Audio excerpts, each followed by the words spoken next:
नमस्कार, आषाढ स्पेशलमध्ये आज आपण बनवणार आहोत चिकन दम बिर्याणी कमी वाटणामध्ये, कमी साहित्यात आणि काही टिप्स सोबत। तर इथं मी अर्धा किलो चिकन घेतलेलं आहे। चिकन आपण सुरुवातीला मॅरिनेट करून घेणार आहे। त्यासाठी मी मोठे 2 चमचे दही याच्यामध्ये घालणार आहे। नंतर 1 चमचा मिरची पावडर, 1 चमचा आपलं घरगुती काळं तिखट, 1 चमचा गरम मसाला, 1 चमचा बिर्याणी मसाला आणि चवीपुरतं मीठ। मी बिर्याणी मसाला रेडीमेड वापरलेला आहे। नंतर आलं, कोथिंबीर आणि लसूणची पेस्ट, बारीक चिरलेली कोथिंबीर आणि पुदिना आणि 1 चमचा तेल, हे सगळं मिक्स करून आपण एकत्र करून कमीत कमी 1 तास तरी ठेवणार आहोत। तर इथं मी साधारणतः अर्धा किलो कांदे म्हणजे मोठे 5 ते 6 आकाराचे कांदे घेतलेले आहेत, 3 टोमॅटो, 3 हिरव्या मिरच्या। तर बिर्याणीला लागणारा कांदा आपण बारीक स्लाइस करून पातळ असा चिरून घ्यायचा आहे। कडकडीत तेलामध्ये तो तळून घ्यायचा आहे, त्याला बरिस्ता असं म्हणतात। तर हा कांदा ना बिर्याणीमध्ये खूप छान लागतो। तळताना एकदम हाय फ्लेमवर हा तळायचा आहे, बारीक फ्लेम केली तर कांदा आपला मऊ पडतो। गोल्डन कलर येईपर्यंत आपल्याला हा कांदा तळून घ्यायचा आहे। कांदा तळून आपल्याला तो एका डिशमध्ये काढून घ्यायचा आहे। राईस स्टीम करण्यासाठी आपण दुसऱ्या पातेल्यामध्ये पाणी गरम करायला ठेवलेलं आहे। तर या पाण्यामध्ये आपण काही मसाले टाकून घेणार आहोत। पाणी उकळल्यानंतर पुदिन्याची काही पानं,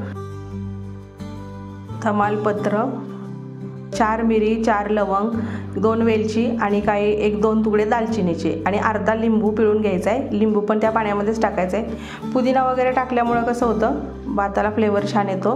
पाण्यामध्ये मीठ टाकताना जरा जास्तीचं मीठ टाकायचं आहे, कारण आपण तांदळाच्या दुप्पट पाणी इथं उकळायसाठी ठेवलेलं आहे। आणि त्याच पाण्यामध्ये आपण 1 चमचा तेलसुद्धा टाकलेलं आहे। तर कांदा तळलेल्या कढईमध्येच आपण काही खडे मसाले घालून घेतलेले आहेत। तमालपत्र, 3 उभ्या काप दिलेल्या हिरव्या मिरच्या आणि पातळ चिरलेला कांदा आपण या कढईमध्ये चांगला छान परतून घेणार आहे। तर कांदा चांगला परतून झाल्यानंतर आपण त्याच्यामध्ये बारीक चिरलेले 3 टोमॅटो ते घालून घेणार आहे। नंतर याच्यामध्ये 2 चमचे हळद टाकायचे, चांगलं परतून घ्यायचे। कांदा आणि टोमॅटो जर एकजीव झालं की त्याच्यामध्ये आपण मॅरिनेट केलेलं चिकन टाकून घ्यायचं आहे आणि हाय फ्लेमवर 5 मिनिटं चांगलं परतून घ्यायचं आहे। चिकन परतत असताना याच्यामध्ये अजिबात बिलकुल पाणी टाकायचं नाही आहे, कारण चिकनला स्वतःचं अंगचं पाणी सुटतं मीठ टाकल्यामुळं। तर त्याच्यावरच आपल्याला असं वाफेवर चांगलं चिकन परतून घ्यायचं आहे। तर दुसरीकडे ठेवलेलं पाणी हे सुद्धा आपलं चांगलं उकळलेलं आहे। पाण्याला उकळी आल्याशिवाय त्याच्यामध्ये राईस वगैरे टाकून नाही घ्यायचा। लिंबू टाकल्यामुळे आपला भात पांढरा शुभ्र होतो आणि 1 चमचा तेल घातल्यामुळे भात अगदी मोकळा सळसळीत होतो।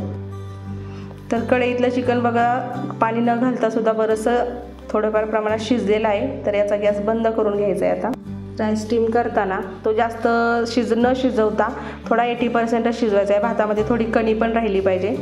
तर ज्या पातेल्यामध्ये आपण बिर्याणी बनवणार आहे त्याच्यामध्ये थोडंसं तूप टाकून घ्यायचं आहे। तूप टाकल्यानंतर त्याच्यामध्ये थोडा भात टाकून घ्यायचा आहे। लेअरची बिर्याणी जशी असते त्याच्यामध्ये आपण 1-1 लेअर देणार आहे।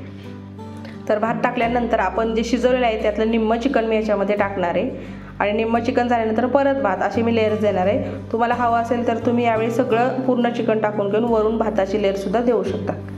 चिकन टाकल्यानंतर तळलेला जो कांदा आहे त्यातला थोडा कांदा चिकनवर टाकून घ्यायचा आहे। नंतर हातानेच तोडून पुदिना टाकायचा आहे। तर उरलेला राईस आणि चिकन याचे मी 2 लेअर्स लावून घेणार आहे।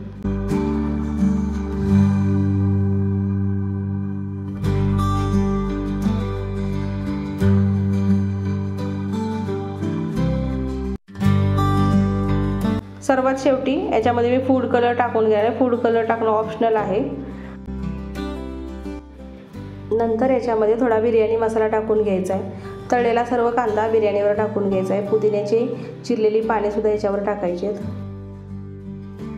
बिर्याणीला सुंदर स्मोकी फ्लेवर येण्यासाठी आपण एक कोळसा पेटवून घेतला आहे। तो बिर्याणीमध्ये वाटीमध्ये ठेवायचा आहे आणि त्याच्यामध्ये तूप टाकायचं आहे आणि हे पटकन झाकून घ्यायचं आहे। याच्यामुळे आपल्या बिर्याणीला छान असा स्मोकी फ्लेवर येतो। तर वाफ जाऊ न देण्यासाठी आपल्याला याच्यावर जाड असं वरवंटा किंवा जाडं काहीतरी भांडं आपण ठेवून घ्यायचं आहे।